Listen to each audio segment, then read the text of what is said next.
सर्वहारा के नकाब में छुपा यह बुर्जुआ, जिसका कि असली नाम कन्हैया नहीं कौन हैया है, CON कौन, यात्रा से गायब हो गए क्योंकि यात्रा को कहीं का समर्थन, जनता का, पब्लिक का समर्थन नहीं मिल रहा। सिर्फ चंद कांग्रेस कार्यकर्ता यात्रा में है, कांग्रेस के कुछ नेता हैं। ये जनाब खुद यात्रा से पलायन कर गए।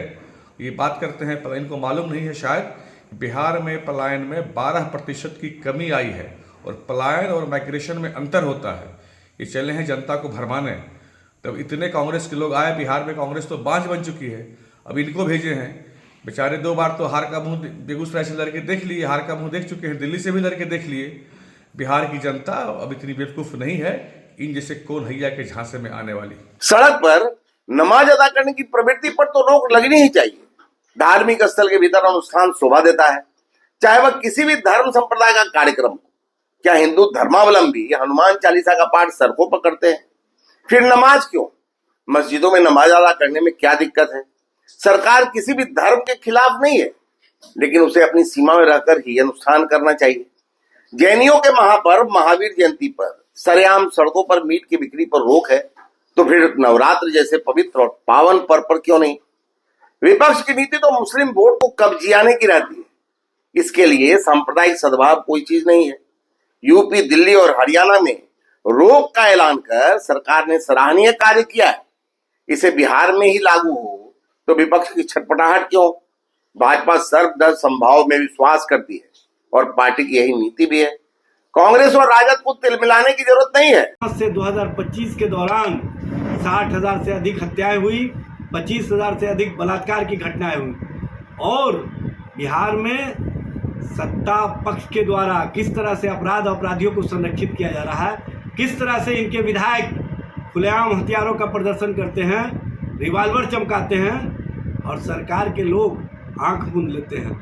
अपराध को अपराधियों के माध्यम से समाप्त करने का एक नया तरीका इन लोगों ने कहीं ना कहीं विकसित किया है। 200 राउंड गोली चलता है, पुलिस खड़ी रहती है मूक दर्शक बन करके। पुलिस को इस बात का हिदायत रहता है कि जब तक वो नहीं चाहें तब तक उनकी गिरफ्तारी नहीं होनी चाहिए, और वो खुलेआम कहते हैं कि जब हम चाहेंगे तभी गिरफ्तारी देंगे, और वो जब चाहे तभी गिरफ्तारी दिए। ये कहते हैं कानून अपना काम करेगा, हकीकत है कानून काम करता है। विपक्षी दलों के लिए इनका कानून सक्रिय हो जाता है, लेकिन इनके विधायक चाहे बीरपुर के हों, जिस तरह से अपसंस्कृति वाली भाषा में अश्लीलता का गाना परोसने का काम किए, उस पर कोई कार्रवाई नहीं। FIR करके मामले को पेंडिंग में डाल दिया गया। कोचाई कोर्ट के विधायक खुलेआम अपने साथियों के साथ हथियारों का प्रदर्शन करते हैं, उस पर कोई कार्रवाई नहीं। इनके एक विधायक शराबबंदी का मखौल उड़ाते हैं, उस पर कोई कार्रवाई नहीं। इनके जो भी नेता हैं, पदाधिकारी हैं, वो किस तरह का कृत्य कर रहे हैं, ये पूरा बिहार की जनता देख रही है। मुजफ्फरपुर शेल्टर होम की घटना के बाद पूरा बिहार शर्मसार हुआ। माननीय सर्वोच्च न्यायालय ने कहा कि कैसी सरकार चल रही है जिसको शर्म भी नहीं आती है। शर्मसार करने वाली स्थिति के बावजूद भी सरकार के स्तर से कार्रवाई नहीं होती है।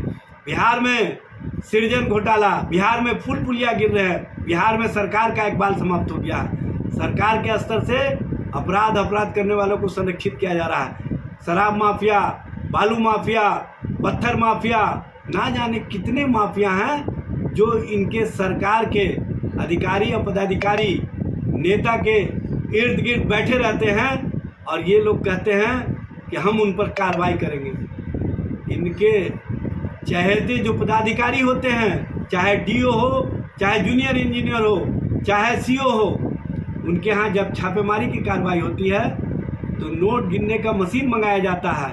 उनके यहाँ सोने तौलने के लिए तराजू मंगाए जाते हैं, चांदी तौलने के लिए तराजू मंगाए जाते हैं। किस किस तरह का कृत्यों को आप लोगों ने संरक्षित किया है, ये बताने की आवश्यकता नहीं है।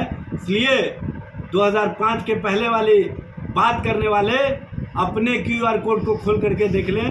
बिहार की जनता इस बार आपके भविष्य का QR कोड खोल चुकी है और बिहार में सत्ता परिवर्तन होकर रहेगा।